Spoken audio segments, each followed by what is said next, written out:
Ma'am, nakamute ka po. Oo nga. Ano ba yan? Okay. So, ito. Filters is Module 1.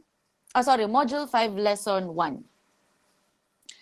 When we say filters, hindi ito yung ginagamit nyo sa Instagram or sa TikTok. No? Yung pangit ka tas gaganda ka. Hindi yun na. Etong filters na to is a transparent material that is usually colored and made of glass or gelatin. These are fitted to a lens to alter the color balance of light, to change contrast or brightness, to minimize haze, or to create special effects. Okay. So, ang sabi nga dyan, it is fitted into a lens. Inilalagay yan doon sa lente. Di ba? May camera, tapos nandito yung lens. Nilalagay siya doon sa harap. Okay. Tapos, kapag meron ng lens, ito na nga ang mangyayari. Maa-alter itong mga bagay-bagay na ito. Yan, color balance of light, change ng mababago ang contrast, ang brightness, and so on. So, this permits only one color of light to pass through the lens and strike the film or to prevent a certain color of light from passing through the lens. Depende sa kung ano yung filter na ginamit mo doon sa lens mo. Okay. So when we say light passing through a transparent colored filter is screened or filtered, that is, a part of the light rays are prevented from passing through it. Kaya nga, di ba, pag sinabi nating fini-filter out natin, alam niyo yung sa tubig, nyari, meron kami, yung kinakabit lang sa gripo, tapos yung lalabas na tubig na nun ay malinis na. Kasi na-filter na siya, dumaan na siya sa isang proseso na kung saan inaalis na niya yung dumi. Ganun din yung filter ng camera. Ang inaalis naman niya ay yung part ng light rays. Kasi nga, di ba, madaming uri ng light rays at hindi lahat ay gusto mong maging parte ng picture mo or ng image mo. So, yun. Kapag naglagay ka nun, na-filter out yung image or yung light rays na makukuha mo at yung image na mapoproduce nito. The color that appears to have then represents the color of the light and that is permitted to pass through it. Okay. So in black and white photography, color filters are used with panchromatic film to transmit light of the matching color or while blocking light of a contrasting color. For example, a red filter will appear to be red in color and when looked through it, only red light will be seen. This means that rays on the other end of the spectrum, yung electromagnetic spectrum natin, such as blue, violet, or green, are prevented from passing through. So yung colors blue, violet, green ay na-filter out kasi nga red light lang ang pinapasok nung filter na yon. So depende yan. Okay, depende sa kung anong filter ang gamit mo. Photographic filters are constructed in three basic forms, namely glass disc, gelatin square, and glass square. And then we have types of filters. First is conversion filters. So this changed the color balance of light for a given film. For example, tungsten films are designed and balanced for the color temperature of amber tungsten light. Exposed to daylight, they will produce pictures with a bluish cast. A Series 85 conversion filter can correct this. So from, kapag yung film, sabi dyan, yung example dyan ay tungsten film, ang mapoproduce niyang image ay medyo pa-amber ang kulay. Alam niyo yung yellow sa stoplight, medyo pa ganon ang color scheme niya. Pero kapag gumamit ka ng conversion filter, magiging bluish yung cast nun.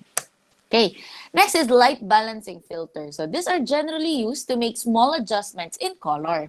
These pale tone filters eliminate undesirable color casts or add a general warming hue. For example, color compensating magenta filters can balance greenish fluorescent light for daylight or tungsten film. Ito kasi, di ba, kino-consider natin kung ano yung gamit natin na film. We are talking film photography, ha, hindi pa tayo digital.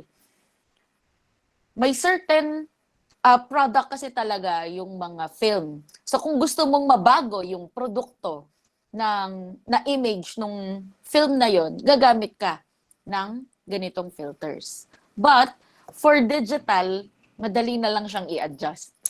Okay? Kumbaga doon kasi hindi mo na kino-consider yung film mo kasi wala na nga siyang film. Okay? At ma-adjust mo na siya doon sa yung digital camera. Then we also have polarizer or polarizing filter. This is primarily used to reduce reflection from the surface of shiny objects. These are also used in color photography to increase color saturation. So, mababawasan yung mga unwanted na reflection. If you can remember, pag sinabi natin reflection, this is the bouncing or deflection of light from one object to another. At hindi iisa ang daan ng light. 'Di ba? Meron tayong tinatawag na diffused na light. At kapag diffused, hindi siya diretso lang. Hindi siya equivalent sa angle ng ating incident light. Kumbaga, hindi mo sure kung saan siya mapupunta yung light na yon. Okay?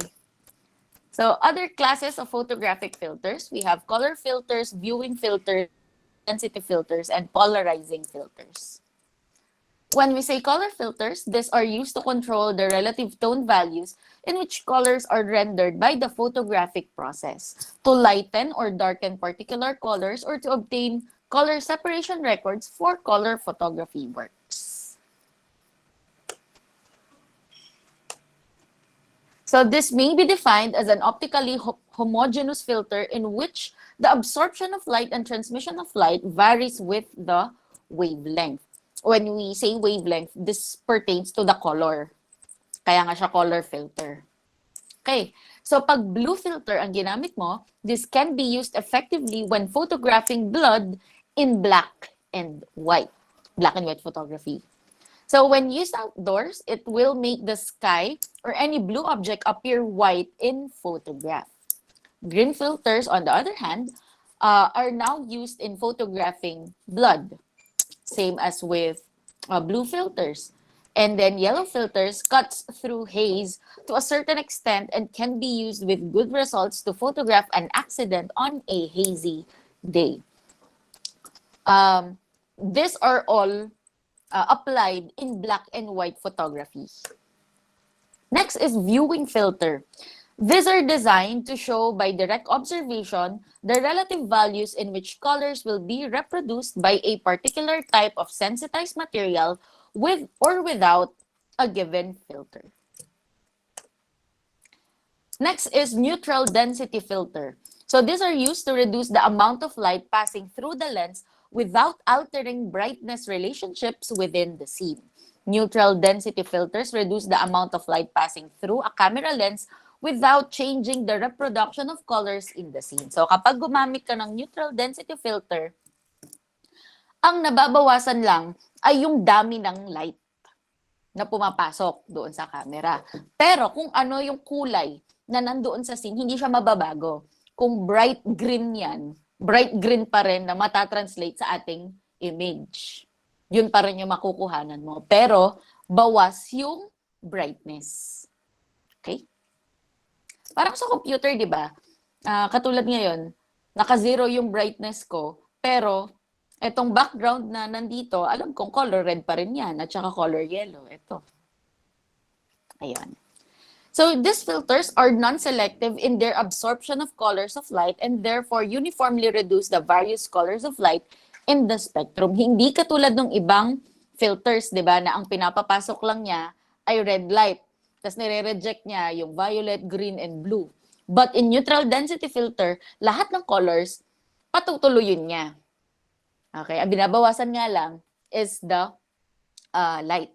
Thus, white light and colored light are transmitted through a neutral density filter with only the intensity of light being affected. So, yun. So, these are primarily used to control light reflected from highly polished surfaces, metallic objects, and others. Kapag hindi mo nga makontrol yung reflection ng mga nasa background ng kinukuhanan mo ng image. So, this reduces glare, haze, and unwanted reflections and increase color saturation. So, mas gumaganda yung kulay ng mga nakukuhanan mo ng image at hindi mo makukuha yung mga stray light. Okay. So, polarizing filter reduces or eliminates unwanted reflections or glare from non-metallic surfaces such as glass and water. Effects exposure control, similar to neutral density filters, and may darken the blue sky image in both black and white and color photography, and may increase color saturation in a color photograph without altering the hues of image colors. Katulad nitong nasa picture natin. So, dito sa left part ng picture, without filter. So, overexposed siya. Sobrang bright. Pero nung nilagyan mo na ng polarizing filter, nabawasan din yung light, parang neutral density filter nga siya.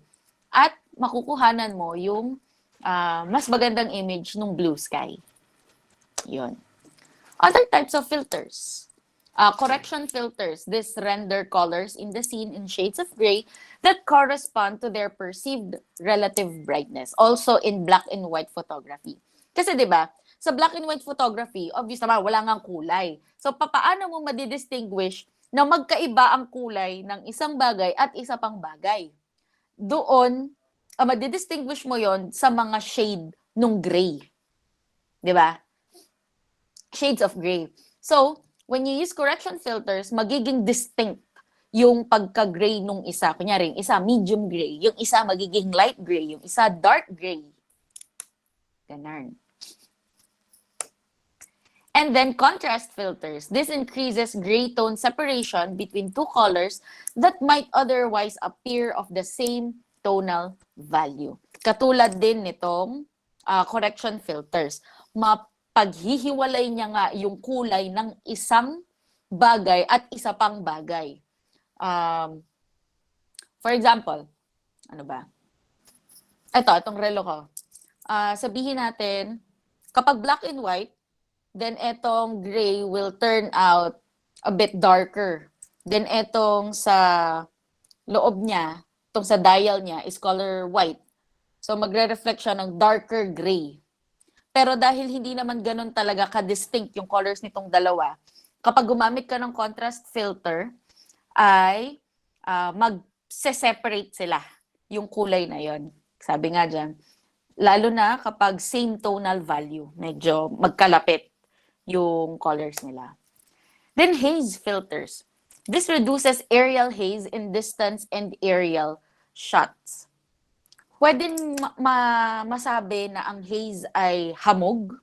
Pwede rin naman yung unwanted na dust. Yun yung matuturing natin na haze. This includes contrast and correction filters. Although contrast filters can be used for cutting haze, these filters affect the gray tone rendering of colored objects. So for black and white photography pa rin. The contrast and correction filters that absorb the shorter wavelengths are the most effective. So, ito. Ang sample natin. Itong without filter na sa baba, di ba medyo parang hindi naman sa pero parang maalikabok siya, di ba?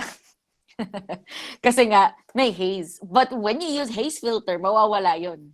Ito na siya. Makukuha mo ng mas maganda yung image.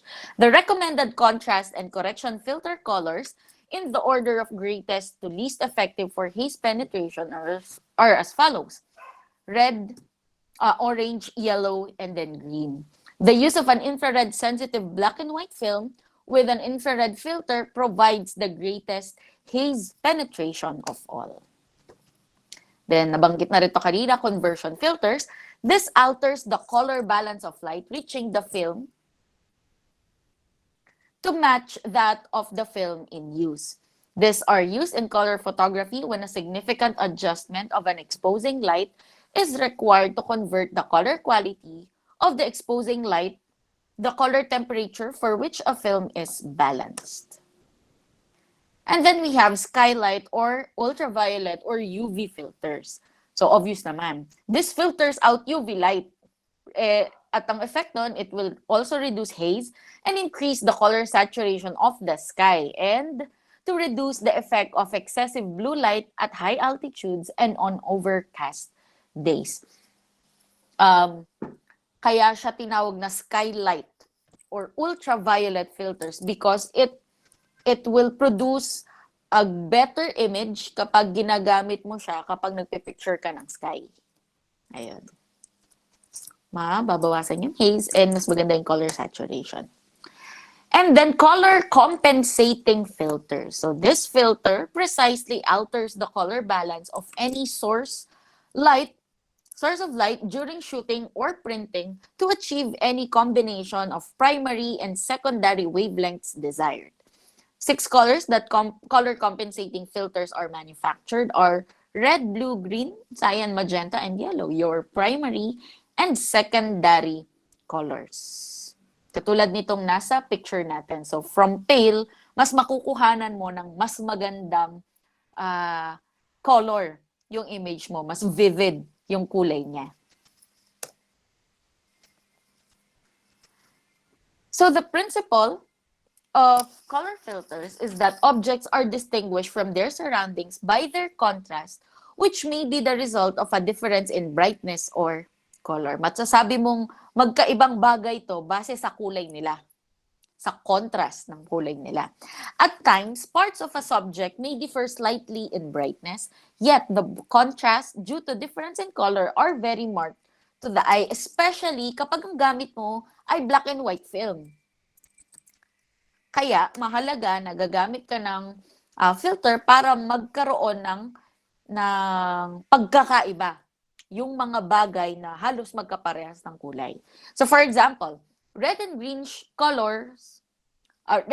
colors show a striking difference to the eye. Kapag tinignan natin, magkaiba talaga ang red at ang green. Yet, when photographed on a panchromatic film, the brightness difference is very slight to be noticed by the eye. Kapag gumamit ka ng panchromatic film, parehas lang ang translation niya doon sa ating image. Kaya, mahalaga, nagagamit ka nga ng color filters. So, to render a color lighter in effect than it should appear, a filter which selectively transmits light of the same color should be used. To render a color darker, a filter which absorbs the color should be used. To transmit means to allow to pass. To absorb means to stop partially or wholly. You know this already nung pinag-aralan natin yung mediums of light, di ba? Kapag nagtatransmit ang light, at least 90% of incident light, then your medium of light is transparent. Kapag 50% lang ng incident light ang tumagos or nag-transmit, then your medium of light is translucent. And kapag inabsorb niya lang, partially or wholly, hindi niya pinatagos, tinanggap niya lang, then it is opaque. Filter factor.